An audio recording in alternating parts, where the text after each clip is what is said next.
Ryan Hanley just got off the stage, crushed it in front of an audience of what, maybe 400? Yeah, no, that was awesome. Yeah, you did great. I appreciate that. Absolutely wonderful. Thank you for coming to the PGI Billion Dollar event. Oh, yeah. We just got a couple minutes together, so Yeah. I just, what's going on in Ryan Hanley's life? Tell me what's going on in Ryan Hanley's life first. Yes, yeah, a lot of this stuff. Cool. Since I exited my agency, doing a lot of speaking, coaching, consulting, that kind of stuff. I'm trying to be more of service. I think I got my operator juices with Rogue Risk were taken care of, so I've been really enjoying that. And I just got a book deal with Simon & Schuster to write a book, which was kind of the context of the keynote I just did called Easy Mode. And what I'm trying to advocate is this idea that so the context of the keynote we just did was around this idea that the world is very chaotic right now. Yeah. And I don't think it adds value to downplay that. Sure. I think we need to address it right on. Like, the world is nuts. Politics are nuts. The economy is nuts. There's all this stress stuff. you're feeling is real. You know, like inflation, you know, groceries cost more, all this kind of stuff. It's all real. And versus trying to downplay it or push it aside or ignore it, I think we need to embrace it head on. Sure. And the only way to do that and survive is to be more human. And that's a horrible way of describing this idea of spending more time in the areas where humans add real value. So in that case, it's building relationships, solving problems, selling stuff. That's what we talked about. But I think and at face value, it feels very obvious, but we don't do this. We don't do it in our lives. We don't do it in our businesses. We're busy all day long. I mean, and this really hit me a couple years ago when I first got done with Rogue. I had set it up in a certain way, and I think I'd kind of taken for granted how we set that business up. So now all of a sudden I got a new business, right? Rogue's done. And I'm starting from scratch again with this consulting agency, and all of a sudden I'm like running on the treadmill again. Yeah. And I was like, this feels so much different than Rogue. And so I had to go back and kind of examine what did we do there that made it special. And how do I now fit this into a new type of business, and a business that is much more integrated with my day-to-day, like, personal life. Yeah. And, you know, I just started to say, like, every time we do these zero value transactional tasks, so rekeying information, et cetera, we're just wasting brain cycles and creating stress and anxiety that we don't need. Yeah. You talked a lot about like leaning into easy mode, which really resonated to me, because like I talk to people all the time. People come to me and go, I have this new piece of technology. And I'm like, technology's not easy mode for me. Yeah. And I don't want to say I shut it down, but I just kind of like, you're talking to the wrong person, because that's not easy mode for me. I'm not good at that conversation. Go talk to somebody who finds that to be easy mode. By the way, we have those people at Premier. So talk to those people who love easy mode technology conversations. For me, that's not that conversation. So, you know, I love the idea of easy mode. While you were saying it, I was like, it makes so much sense, and it seems so elementary, but it's like, we don't do it. But a lot of people don't do it. It's like, okay, you want to talk to me about technology? I'll try to talk to you about technology. Like, let's talk about that thing I'm not really good at figuring out or talking about. And I think it makes a lot of sense to be like, you know, I'm not good at that. Why don't you talk to the person in an organization who does find that to be easy mode, and then maybe they can come summarize it for me. I think, I agree. I got myself in a very interesting situation a few weeks ago. I was doing a keynote, and I don't talk about this a lot because it tends to really like dial people up, even though I don't know why. I am an enormous advocate that agency principals either need to produce or run the business and should not do both. Yeah. Okay. Huge advocate. Yeah. Totally. And the reason for that is it's, you know, now I have a term for it. I call it easy mode, but you know, just the idea of it is you can't be good at both. And when I come across agency principals that, you know, they're just, you can see it in their face, you know, you just see like the tension that they hold because they're trying to produce and make money, which is what allowed them to grow the business in the first place, right? At the same time, they're trying to deal with technology, they're trying to deal with accounting, they're trying to deal with carriers, blah, blah, all these things, and they become the bottleneck for all those decisions, even though they don't want to spend time on it. And I actually had a guy that I worked with for just a couple months. Essentially, I'm going to say gave him permission, although that's not real. I mean, he didn't actually give him permission to do anything. You pointed out the obvious. Pointed out the obvious. That's a little better. I just said, dude, like, there's nothing wrong with you going and being the badass producer that you want to be. Right. Like, you're awesome at this. There's no denying that you are great. You have the connections. Yeah. Don't feel bad about that. Don't feel bad about it. Just hire someone. And this was the part that took just a little bit of work, was giving them the autonomy to make certain decisions that he used to make. Sure. But once he kind of relinquished that, Yeah. he called me back a few months later and he's like, dude, I've never been happier. Right. Because he's going golfing with his prospects. Sure. He's, doing the things that he liked to do. Yeah.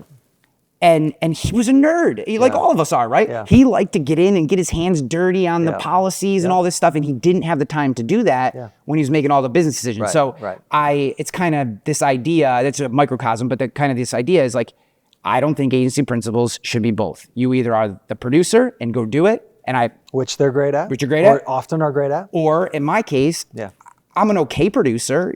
I wrote a bunch of policies, but I would not say, like, I'm nowhere near close to the top of the room that we were just in. Sure. So for me, I really enjoyed running the business. Creating systems. I liked creating systems. I liked nurturing employees. I liked fooling around with technology. Yes, I liked all that stuff. Streamlining processes. Yeah. So I think if we can, when we do this, the benefit, I think a lot of people don't realize.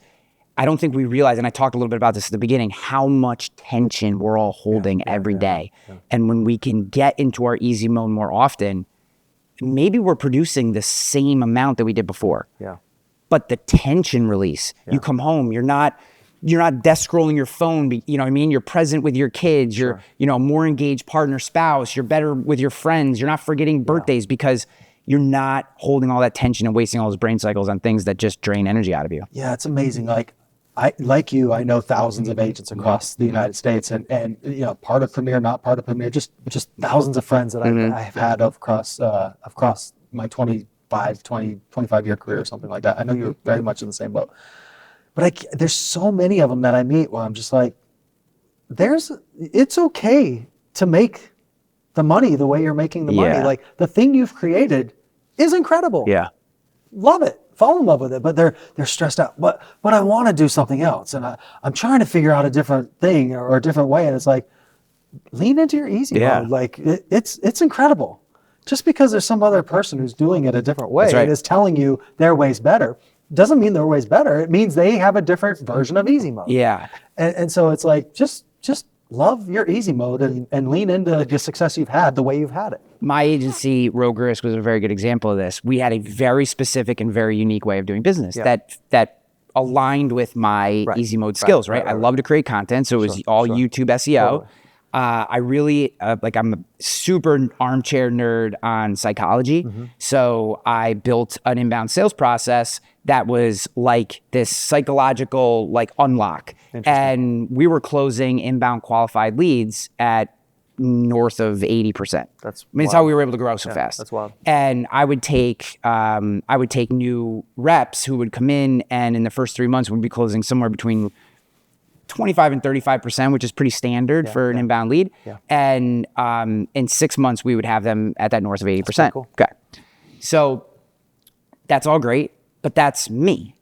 I've told the story about how I got there many times, and I've had people try to do it. Hey, tell me how to do that. You're like, don't do that. It sounds just good. Lean into the thing that you're good at. That's right. And I'm like, well, if you don't love creating YouTube videos, it's not going to work.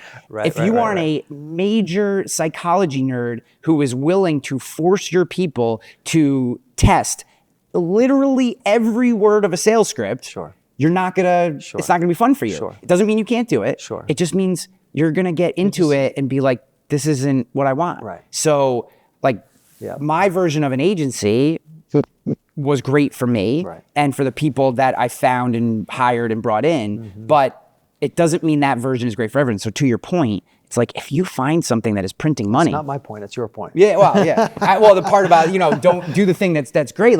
If cold calling is your thing, don't listen to me about cold calling. Cold call. Do it. If you're good at it, go do it. And you like it. Yes. Lean into it. Don't worry about digital. I had a guy go, I love cold calling, I'm good at it, but everyone tells me I need to have a presence on LinkedIn, and I'm spending half my day on LinkedIn, and I'm like, what? You're telling me you're an amazing cold caller, you like it, right there, you're a unicorn. and you're spending half your day on LinkedIn, which you can't stand and doesn't help you grow your business, just because people told you need to have a LinkedIn presence. Right. You don't, I guess it's almost like just trying to give people permission. Like, you don't need to do these things just because people are telling you should, or they're telling you this is how I had success. Like if you were to create an agency and I were to create an agency, we could both have the exact same amount of success. We could both create $1 million revenue agency. The way you would create it, I'm 100% positive it would be completely different than the way I would create it. And that's perfectly fine. And a lot of agents go, well, it's not fine because Ryan's a cool guy. He's cooler than Shawn. So I want to build one the way Ryan builds it. And it's like, well, either way, we just built $1 million revenue agency. Like, there's nothing wrong with the outcome of either of those two. And I think a lot of it is, for a long time, and I mean this with zero disrespect, the Big I Best Practices survey, which is amazing, and it's wonderful. I'm not, this is not knock, but, and not even the Big I don't mean, like a lot of consultants, a lot of talking heads, they shove that thing down people's throat. Like, if you don't do business like this way, then you're not a best practices agency. And it's like, no, these are incredible indicators of the things that could produce success for you. What you have to do is the hard work of saying, okay, this best practice, this works really well for us. We love this. But this one over here, it doesn't really fit what we do. Okay, so you're not wrong for using a few of them and not using the ones that don't work for you. That's perfectly fine. And I think people get so caught up in, well, if I'm not, am I going to get a lower valuation, or am I not going to be able to get a carrier appointment? And that is not how any of that actually works, right? I mean, people buy businesses that are growing with solid cash flow, and carriers appoint people that put policies on the books. So, there's no one going, well, hey, out of the 7 best practices, you're missing one, so we're not giving you that, whatever. Like, that's not the way the world works. So I think we just have to get out of our heads a little bit. I totally agree. Thank you very much. I appreciate you sitting down with us. No, thank you. You rocked it. The audience loved it. The next 24 hours, maybe if you're here, I'm sure you're just going to get inundated with agents loving you. So. I can't wait. And I appreciate the opportunity. And seriously, I was honored. I mean, this is such a special occasion, $1 billion in written premium. And to be one of the featured speakers here is an honor. So I just thank you for thinking of me. Well, thank you very much. We'll see you. All right, brother. Bye-bye. Appreciate you.